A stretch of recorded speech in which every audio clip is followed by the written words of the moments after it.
कथा कहती है यदि राहु है, केतु है, शनि है, मंगल है, बुध है, शुक्र है, शनि है, आपको कोई भी ग्रह परेशान कर रहा है, आपके जीवन में कोई ग्रह अगर अनिष्टकारी है, आपके जीवन में अगर कोई ग्रह अनिष्टता प्रदान कर रहा है, तो निवेदन है शंकर के।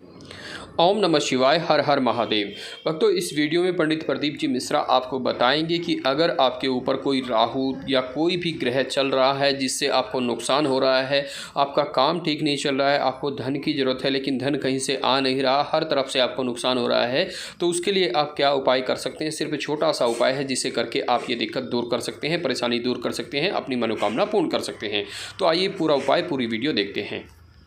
कथा कहती है यदि राहु है, केतु है, शनि है, मंगल है, बुध है, शुक्र है, शनि है, आपको कोई भी ग्रह परेशान कर रहा है, आपके जीवन में कोई ग्रह अगर अनिष्टकारी है, आपके जीवन में अगर कोई ग्रह अनिष्टता प्रदान कर रहा है, तो निवेदन है शंकर के मंदिर में जो कलश लेकर आप जाएं, जल लेकर जाएं, उस कलश में मात्र अक्षत के 2 दाने डालकर ले जाएं, मात्र 2 अक्षत के दाने।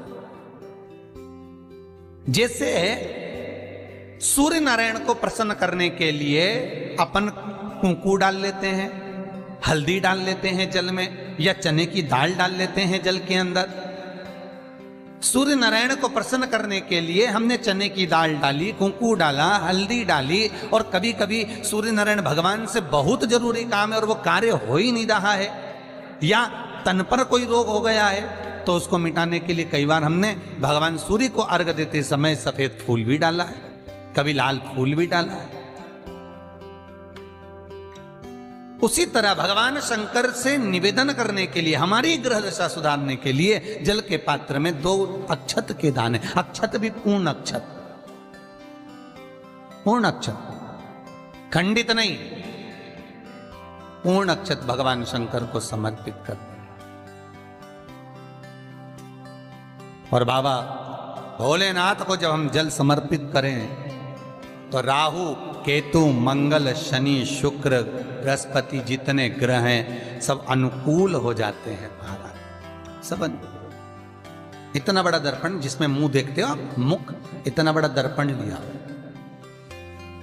अच्छा, पहले के लोग जानते नहीं है, पहले जो घरों में, आजकल तो फैशन की बंदरवाल होती है, दरवाजे पे जो बंदरवाल लोग लगाते हैं, कहीं मोती की लगा रहे, कहीं काय की लगा रहे, परंतु पहले जो बंदरवाल होती थी, उस बंदरवाल में अगर कई शहरों में, जैसे काशी साइड में, तो आज भी जो बंदरवाल मिलती है उत्तर प्रदेश में, और चलो तो गुजरात में, तो उसमें इतने बड़े बड़े कांच लगे रहते हैं, दर्पण। उसका क्या महत्व है,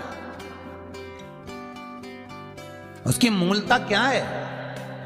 शिव महापुराण की कथा कहती है दर्पण इतना बड़ा ले लो, बंदरवाल अगर दर्पण वाली नहीं तो इतना बड़ा दर्पण लो, हनुमान जी के मंदिर में जाकर, क्योंकि हनुमान शंकर का ही अवतार है, हनुमान जी के मंदिर में जाकर हनुमान जी के उल्टे पांव का थोड़ा सा सिंदूर, चरण का थोड़ा सा सिंदूर एक कागज में लेकर आ जाइए, और हनुमान जी के छोटे भाई, हनुमान जी 6 भाई हैं, उसमें गतिमान, हनुमान जी के छोटे भाई गतिमान का नाम लो, और गतिमान का नाम लेकर उस दर्पण पर सिंदूर से त्रिशूल बना दो, सिंदूर से त्रिशूल बनाकर उस दर्पण को घर के बाहर, दर्पण का मुख बाहर की ओर, ऐसे बाहर की ओर मुख कर कर दर्पण को घर के बाहर या दरवाजे पर, बिल्डिंग पर, ऊपर जाली में, फ्रंट में, कहीं पर भी उसको लगा दीजिए। महाराज केवल शंकर का स्मरण कर कर, गतिमान का नाम लेकर, हनुमान के उल्टे पांव का सिंदूर का त्रिशूल बनाकर जो दर्पण को लगा देता है, आपको 1 महीने के अंदर अंतर मालूम पड़ जाएगा कि पिछले जो महीने निकले हैं उस महीने का अंदाजा लगाना कि घर में लोग कितने बीमार पड़ते थे, और इस दर्पण को लगाने के बाद बीमारी कम हुई कि नहीं हो कम तो ठंडा कर देना, क्या जा रहा है, पर करके जरूर देखना, विश्वास रखकर करोगे, भगवान शिव का अनुमोदन कर कर, भगवान शंकर पर विश्वास रखकर करोगे तो बीमारी घेर नहीं सकती। अकाल मृत्यु वो मरे जो काम करे चंडाल का, काल उसका क्या बिगाड़े जो भक्त हो महा महाकाल का, शंकर की आराधना करने वाला, शिव का स्मरण करने वाला, शिव का निवेदन करने वाला, शिव अर्चना में डूबने वाला, शिव का अनुमोदन करने वाला कभी दुखी नहीं हो सकता। बन सके तो बेलपत्र और समी पत्र शंकर को चढ़ाना है। 5 बेलपत्र 11 समी पत्र। बन सके 108 चावल के आखे दाने ओम नमः शिवाय जप कर शिव को समर्पित करना। दुख तकलीफ ज्यादा है, रोग बीमारी ज्यादा है, तो पानी में लाल चंदन घोलकर, लाल फूल डालकर बेलपत्री के पेड़ के नीचे। कई लोग कहते हैं गुरुजी क्या दूध चढ़ाना जरूरी है शंकर पर? कई लोग कहते हैं गुरुजी क्या दही चढ़ाना जरूरी है शंकर पर? शहद चढ़ाना जरूरी है? घृत चढ़ाना जरूरी है? शक्कर चढ़ाना जरूरी है? शिव महापुराण की कथा कहती है 5 चीजें शंकर भगवान पर चढ़ती है। दूध अर्थात घर में लक्ष्मी की वृद्धि करता है, इसलिए चढ़ाया जाता है। दही शंकर भगवान पर इसलिए चढ़ाते हैं क्योंकि यह परिवार को जोड़ता है। जिसके परिवार में क्लेश ज्यादा होता है, जिसके परिवार में आपस में तकरार ज्यादा होता है, उसको दही जोड़ता है। शहद घर में चिड़चिड़ प्रवृत्ति को समाप्त करता है। घी रोग को समाप्त करता है। शक्कर मिष्ठान घर में यदि लक्ष्मी आकर जा रही हो तो मिष्ठान समर्पित किया जाता है। इसलिए पंचामृत स्नान का भाव शिव महापुराण कहती है। पंचामृत स्नान का भगवान, इसलिए 5 चीजें शंकर को समर्पित हैं।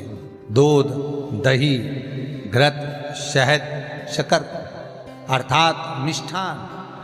शक्कर से मूलता यहाँ शिव महापुराण में शक्कर भगदड़ का एक सीन भी बता देते जिंदगी में। तुमने लिखा तो था कि भगदड़ हुई, रुद्राक्ष फेंका, ये करा वो करा। अब लोग तो सभी शक्कर पीस कर इतने मर गए, इतने मिष्ठान। अभी विचार, यहाँ आप भी बैठे हो, गाय के दूध से निर्मित कोई मिठाई, बोलो जम के बोलो, थे ना?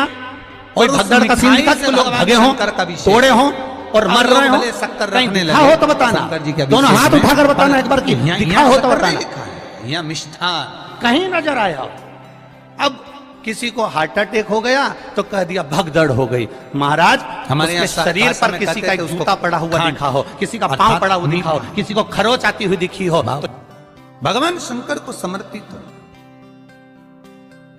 वेद और शास्त्र कहते हैं कि भगवान का यदि कोई प्रसाद बनता है, जन्माष्टमी के समय पर आप भगवान के लिए पंजेरी बनाते हो, भगवान के लिए सुंदर हरीरा बनाते हो, लड्डू बनाते हो, तो भगवान के प्रसाद में गोंद नहीं डलती। ध्यान रखना।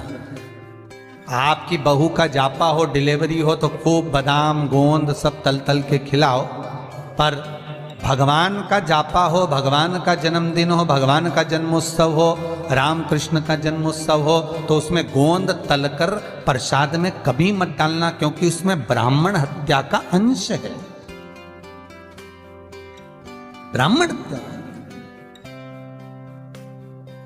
और विद्वान जो ब्राह्मण होते हैं साहब, जिन्होंने शिव महापुराण की कथा या भागवत पुराण पढ़ी होती है, सुनी होती है, वो ब्राह्मण कभी भी, जो विद्वान ब्राह्मण होंगे वो कभी भी गोंद का लड्डू, गोंद तली हुई कभी नहीं खाएंगे। भले वो देसी घी में तले, कुछ भी तले, पर गोंद नहीं खाते, गोंद का लड्डू नहीं खाते। क्यों? क्योंकि इसमें ब्राह्मण हत्या का अंश है। अगर आपको जानकारी अच्छी लगी तो प्लीज लाइक, शेयर और सब्सक्राइब जरूर करें और श्री शिवाय नमस्तुभ्यं जरूर लिखे, कमेंट करें। हर हर महादेव।